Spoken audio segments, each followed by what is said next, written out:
Aku tinggal di sebuah rumah sederhana di pinggiran kota, sebuah daerah yang tenang dan jauh dari hiruk-pikuk perkotaan. Di samping rumahku, tinggal seorang janda bernama Bu Ratih.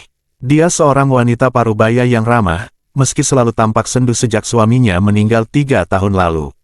Rumahnya sederhana tapi tertata rapi, dan dia sering terlihat merawat tamannya yang dipenuhi bunga-bunga berwarna-warni. Sejak pindah ke sini beberapa bulan lalu, kami hanya saling menyapa ketika berpapasan. Obrolan kami tak pernah lebih dari basa-basi ringan, hanya sekadar tetangga yang bertukar senyum. Namun, malam itu berbeda. Ketika aku sedang duduk di ruang tamu, tenggelam dalam bacaan novel favoritku, suara ketukan pelan di pintu mengalihkan perhatianku. Aku membuka pintu dan di sana berdirilah Bu Ratih, mengenakan gaun malam berwarna lembut yang tampak kontras dengan langit malam yang gelap. Senyumnya yang biasanya hangat terlihat sedikit terguncang oleh sesuatu yang tak bisa kujelaskan. "Maaf mengganggu malam-malam begini," katanya, suaranya lirih. Aku merasa sedikit gelisah dan kesepian. "Aku ingin mengundangmu ke rumahku, jika kamu tidak keberatan." Aku terkejut dengan undangannya yang tiba-tiba, namun ada sesuatu dalam tatapan matanya yang membuatku tidak bisa menolak. "Tentu, Bu Ratih. Saya senang sekali," jawabku, mencoba terdengar santai meskipun hatiku berdebar. Aku mengikuti Bu Ratih melintasi jalan kecil yang memisahkan rumah kami. Rumahnya terlihat lebih besar di dalam daripada dari luar. Dekorasinya klasik, dengan perabotan kayu yang tampak antik dan dinding yang dipenuhi foto-foto lama. Aroma teh melati menguar dari dapurnya, menambah kesan nostalgia yang menyelimuti ruangan itu. "Silakan duduk," kata Bu Ratih sambil menunjuk ke sofa di ruang tamu.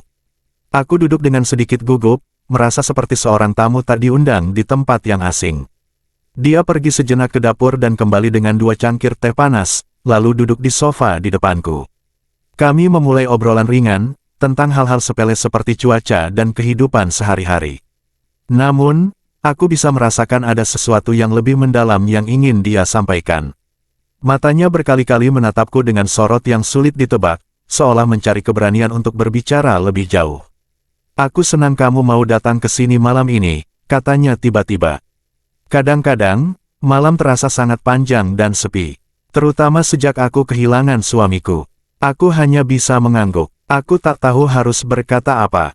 Rasa simpati dan kehangatan mulai muncul di hatiku, mencairkan kegugupan yang tadi terasa begitu kuat." Setelah beberapa saat keheningan, Bu Ratih mulai bercerita tentang masa lalunya. Tentang bagaimana dia dan suaminya, Pak Bagus, dulu sering menghabiskan malam-malam di rumah ini, berbagi cerita sambil minum teh. Mereka menikah muda, katanya, dan hidup bahagia bersama sampai penyakit yang tiba-tiba merenggut Pak Bagus darinya. "Kami dulu suka menonton film bersama di sini," katanya sambil menunjuk ke sebuah TV lama di sudut ruangan. "Tapi sekarang, rasanya menonton film sendiri itu menyedihkan. Setiap sudut rumah ini mengingatkanku padanya." Dia terdiam sejenak, menyesap tehnya perlahan. Aku merasakan kesedihan yang mendalam dalam kata-katanya, dan tanpa sadar aku mengulurkan tanganku, menyentuh tangannya yang tergeletak di meja. "Bu Ratih, kamu tidak sendirian. Aku di sini," kataku, kata-kata itu mengalir dengan tulus dari hatiku. Dia tersenyum, senyum yang penuh dengan rasa terima kasih. "Terima kasih, kamu sangat baik." Malam semakin larut, dan kami berdua mulai lebih nyaman dalam percakapan. Bu Ratih bercerita tentang hobinya merawat tanaman, tentang buku-buku yang dia suka baca, dan tentang bagaimana dia merindukan suara tawa di rumahnya. "Aku merasa, seperti rumah ini terlalu besar untukku seorang," katanya. "Kadang-kadang, aku ingin sekali punya teman berbagi di sini, seseorang yang bisa mengisi kesunyian ini." Aku mengangguk, paham betul perasaannya. Hidup sendiri di rumah besar pasti sangat sulit, terutama ketika kenangan masa lalu terus menghantui setiap sudutnya. "Kamu tahu," katanya dengan nada suara yang sedikit berubah, lebih lembut dan hampir seperti berbisik, "aku selalu merasa nyaman ketika kamu berada di dekatku. Ada sesuatu tentangmu yang membuatku merasa tenang." Aku tertegun mendengar kata-katanya. Tak pernah terpikir olehku bahwa Bu Ratih merasakan hal seperti itu. Aku juga merasa ada semacam keakraban yang tumbuh di antara kami, sesuatu yang lebih dari sekadar hubungan tetangga.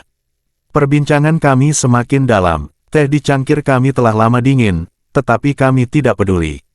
Suasana malam semakin intim, dan aku mulai merasakan ketertarikan yang aneh terhadap Bu Ratih. Bukan ketertarikan fisik semata, tetapi lebih pada perasaan ingin melindungi dan mendampinginya.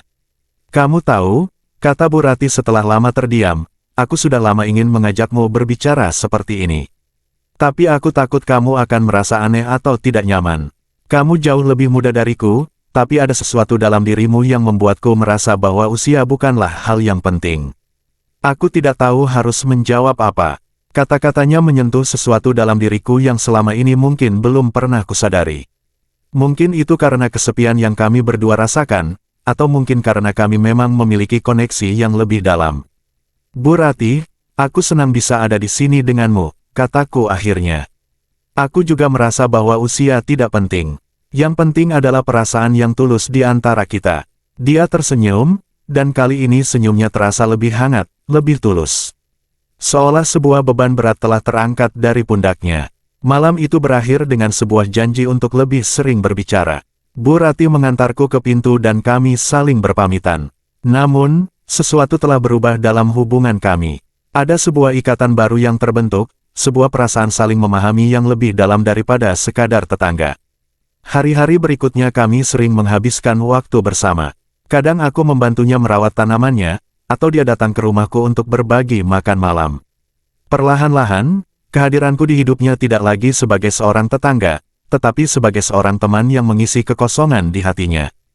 Hubungan kami menjadi lebih dekat, namun selalu ada batas yang kami jaga. Kami tahu bahwa perasaan ini tidak seharusnya berkembang menjadi sesuatu yang lebih. Meskipun demikian, kehadiran satu sama lain memberikan rasa nyaman dan menghapus kesepian yang dulu begitu menyesakkan.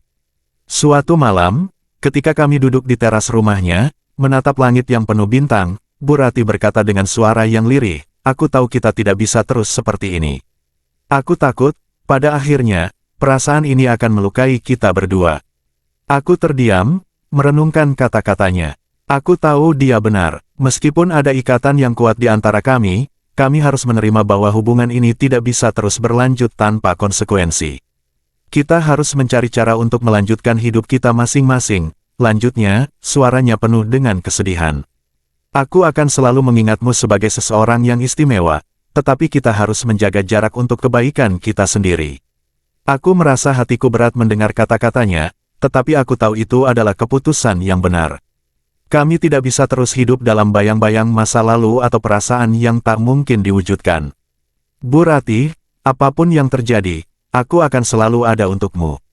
Tetapi aku setuju, kita perlu menjaga jarak untuk memastikan kita tidak saling menyakiti, jawabku. Meskipun kata-katanya menyakitkan untuk diucapkan, kami berdua sepakat untuk mulai mengurangi pertemuan. Hubungan kami kembali menjadi lebih formal, meskipun ada kenangan manis yang selalu tersimpan di dalam hati. Setiap kali berpapasan di halaman atau jalan,